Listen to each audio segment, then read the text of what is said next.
Saying Goodbye by Alison Pennington.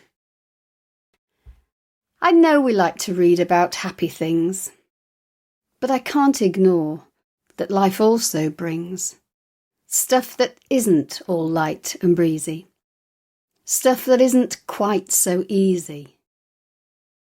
As a child, I always cried whenever I said goodbye to people or a much-loved thing, and I used to wonder why I always hated goodbyes. They always felt so bad. A hypersensitive little thing. They always made me sad. 'Twas the same when a childhood friend would leave the village. I would always grieve. When things came to an end with an old boyfriend, it felt so dreadfully tough. Why did these things always have to end? Had I just not tried hard enough?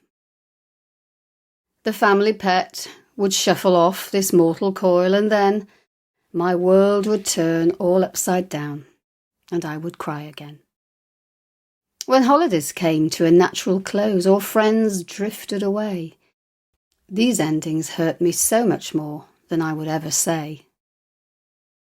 I said goodbye too to the girl I once was, the young, carefree lass. Suppose we must all let go of who we once were, 'cause every stage will pass. I had to, because life propelled me on to my next lifetime stage. And I know we all feel this as we slowly move on and unknowingly turn a page. When I left for university, it was such a wrench somehow. Felt like my world had literally stopped. What on earth was I going to do now? And when my son went off to uni, the cut ran really deep. I'd sit in his room upon his bed, head in hands, and weep. I still feel it now when he comes for a visit and time comes for him to go. The pain is acrete. It's so bittersweet. As parents, I'm sure you all know. But time brings some wisdom along with these endings, and you soon realise that you've only been practising for the harder goodbyes, which usually come to us all before our fleeting dance here is done.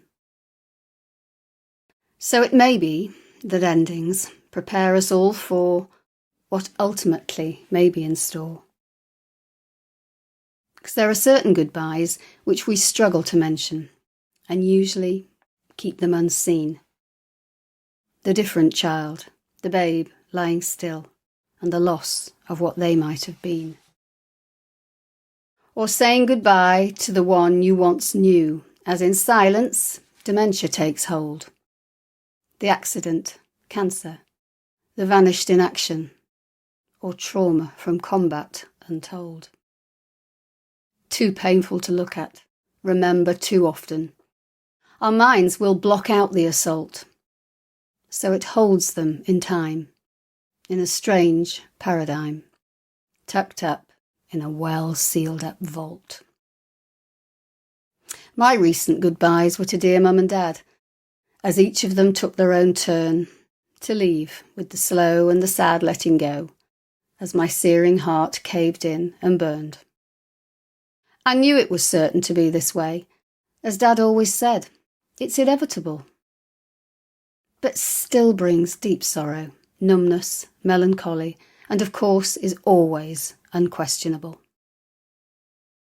Now I'm saying farewell to the house of my childhood, and clearing each room, stripping bare the echoes of joy, the laughter and tears, and the dreams that I know linger there. And it's late afternoon in an orange glow sky, iced wind with a hint of some snow.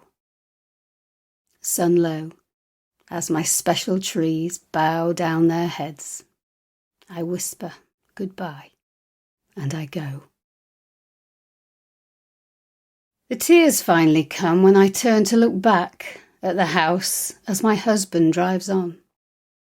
Blow a kiss through the air like a silent prayer. It hovers, and then it is gone. It's all part of the journey, I say to myself. Just something I have to go through. And then a hope rises. There are also beginnings, and maybe I might find a few. I still hate goodbyes, that will always be so.